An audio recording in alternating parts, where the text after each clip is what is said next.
Bonjour, bienvenue dans cette vidéo.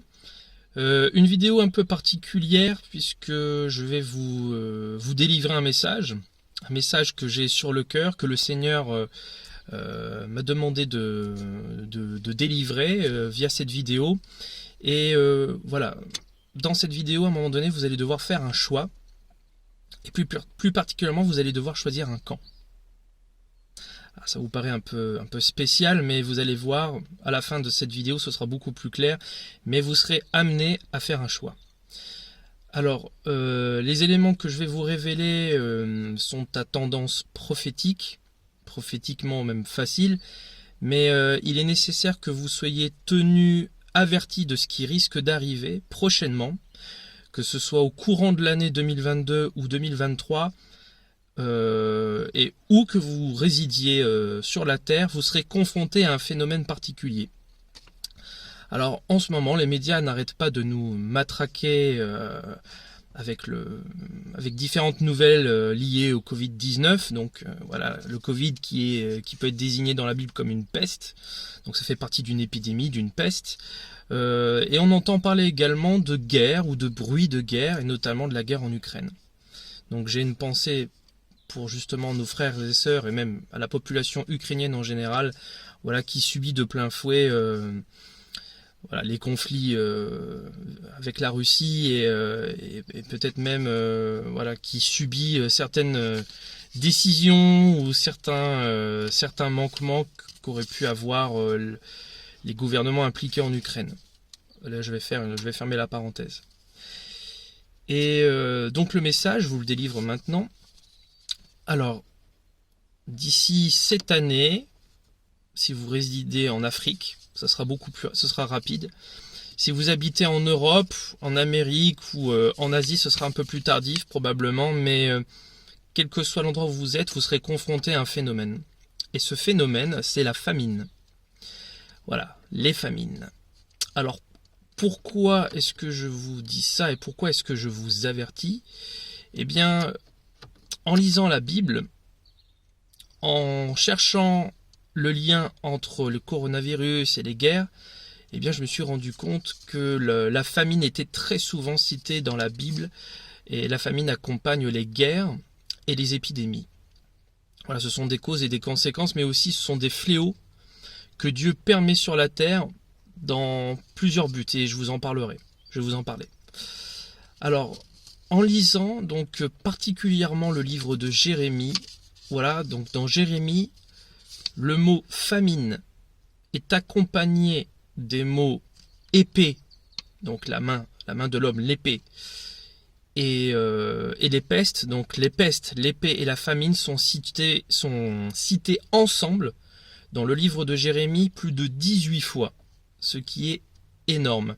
Et le contexte dans le livre de Jérémie est assez particulier, puisque Jérémie, le prophète de Dieu, avait pour mission d'avertir le peuple d'Israël des dangers à venir, de son comportement, de ses penchants, de son cœur, des méfaits qui sévissaient en Israël, et donc de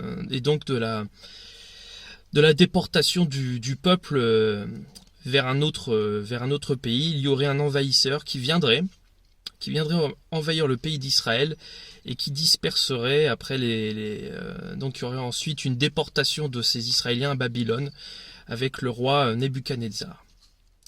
Et pour ce qui est des gens qui ne partiraient pas en déportation mais qui préféreraient aller dans d'autres nations comme l'Égypte, la nation d'Égypte, eh bien, même s'ils envisageaient d'échapper au fléau de la guerre, de l'épée, ou de l'épidémie, ou même des famines, eh bien, justement, ils ne pourraient pas échapper même en changeant de pays, en changeant de nation, puisque Nebuchadnezzar après franchirait ce pays, et le sort de ces personnes serait exactement le même que ceux qui restent dans le pays. C'est pourquoi Jérémie l'Éternel a utilisé la voix de son prophète Jérémie plusieurs fois pour avertir le peuple de la possibilité justement d'une destruction de Jérusalem, une déportation. Et c'est ce qui s'est passé, c'est ce qui s'est produit. Alors les mots famine, épée et épidémie sont cités plusieurs fois dans la Bible, et principalement dans l'Ancien Testament. et aussi surtout par la voix de ses prophètes et également dans le Deutéronome. Et en lisant, on se rend compte en fait que ces trois fléaux, que sont la peste, les épidémies donc, les guerres et les famines, sont des conséquences simplement de la rébellion des hommes, voilà, de la rébellion des hommes envers Dieu, parce que les peuples, parce que les hommes ont préféré tourner leur face vers des idoles.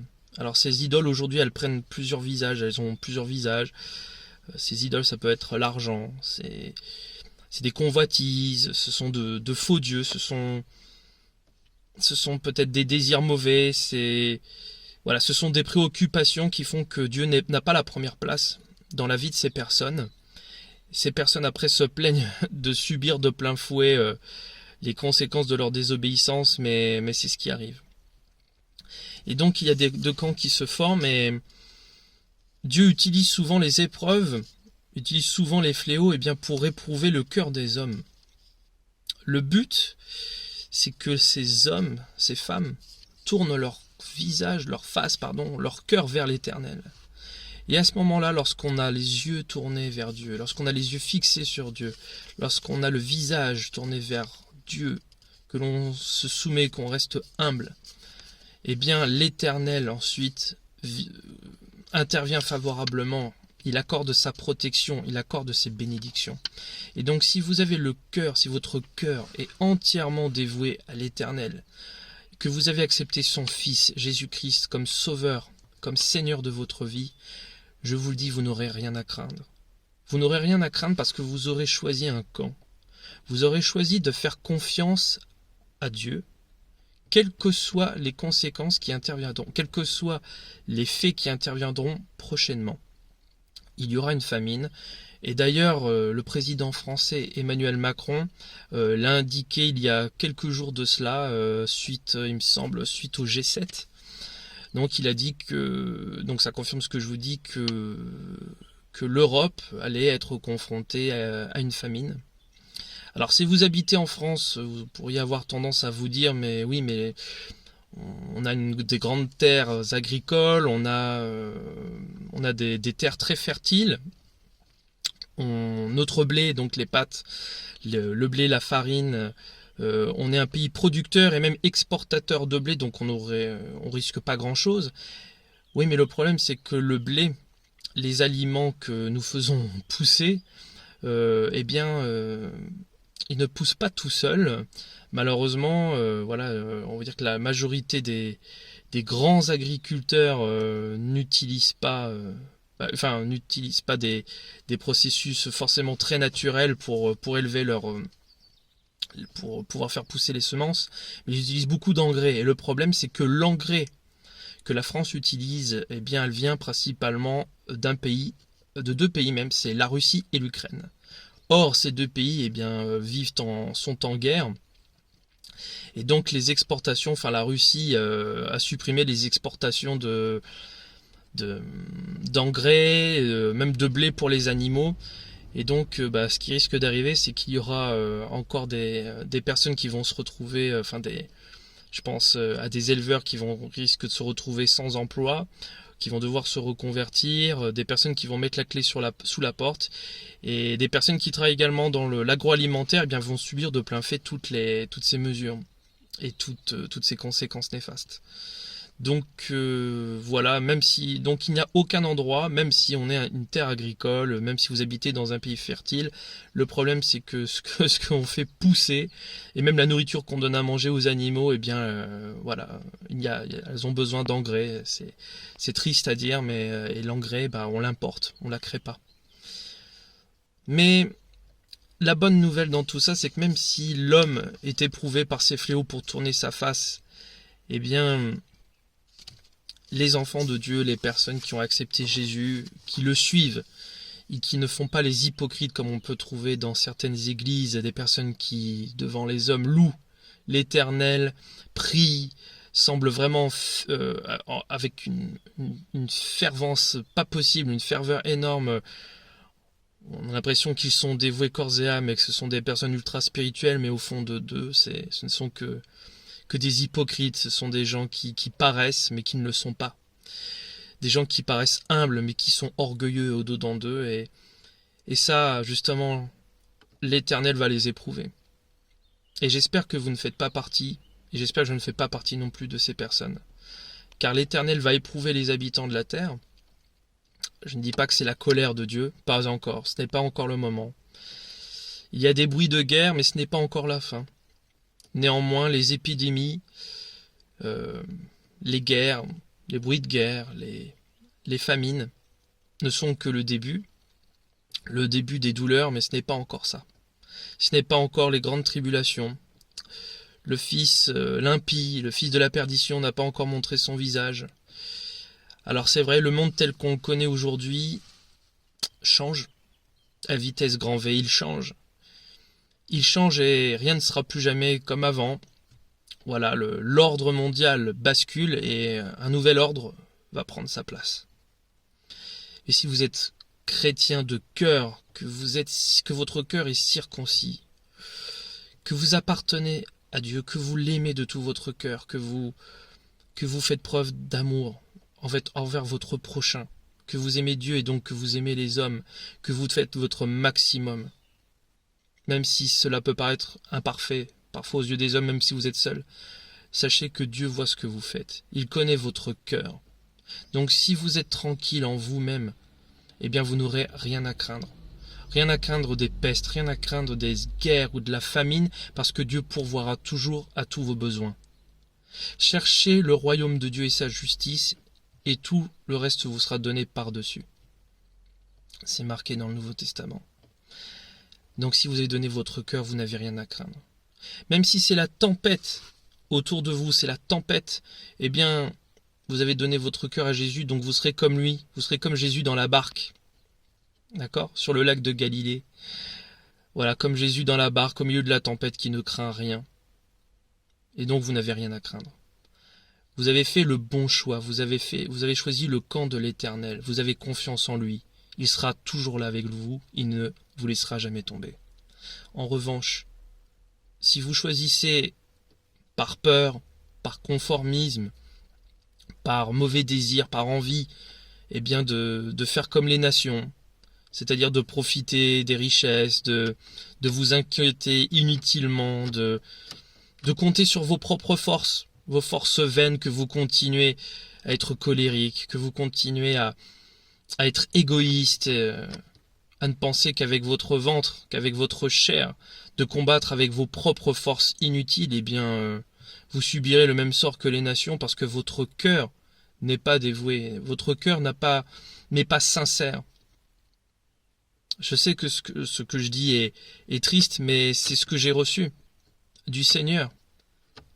Si votre cœur est tourné vers Dieu, si vous vous consacrez à Dieu, eh bien vous serez protégé. Vous pouvez quand même être éprouvé, mais pas au-delà de vos forces, et surtout, vous aurez la paix. Vous aurez la paix et Dieu pourvoira. Vous allez être bénis, même les gens ne comprendront pas ce qui va se passer. Ils diront, mais comment ça se fait? Nous, on a subi telle chose et toi, tu n'as rien. Ben oui. Tu n'auras rien parce que tu es avec l'Éternel et que tu as confiance en lui. Les épreuves aussi permettent de mettre la foi à l'épreuve, littéralement. C'est-à-dire que c'est comme l'or. Le métal précieux, ben, on éprouve l'or par le feu. Et certains chrétiens aussi peuvent être éprouvés par, alors c'est un pléonasme, mais par les épreuves. C'est-à-dire que la seule manière, une des seules manières, d'éprouver le cœur des hommes, eh ben, c'est de le mettre à l'épreuve, c'est de permettre certaines circonstances pour voir si le cœur est vraiment sincère. Vous savez, là, il y a une pensée qui me vient en tête. Peut-être qu'il y a des militaires ou d'anciens militaires qui m'écoutent. Lorsqu'on veut rentrer dans un corps d'élite, eh bien, il est nécessaire de passer des épreuves. Et si on ne passe pas ces épreuves, si on ne passe pas par des tests, eh bien, on n'entre pas. On n'entre pas dans ce corps d'élite. Je pense notamment, par exemple, je sais pas moi, au CPA ou dans différents corps des forces spéciales.